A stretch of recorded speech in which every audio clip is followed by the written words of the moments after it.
சாரம். எது நடந்ததோ அது நன்றாகவே நடந்தது.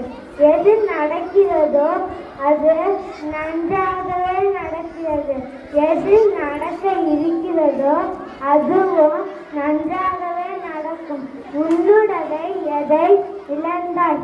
எதற்காக நீ அழுகிறாய்? எதை நீ கொண்டு வந்தாய்? அதை நீ இழப்பதற்கு. எதை நீ படைத்திருந்தாய்?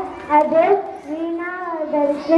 எதை நீ எடுத்து கொண்டாயோ அது இங்கிருந்து எடுக்கப்பட்டது.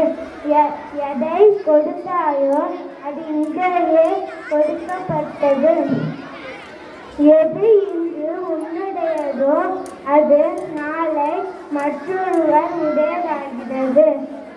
மற்றொரு நாள் அது யாரது உடையதாகும். இதுவே உலக நீதியும்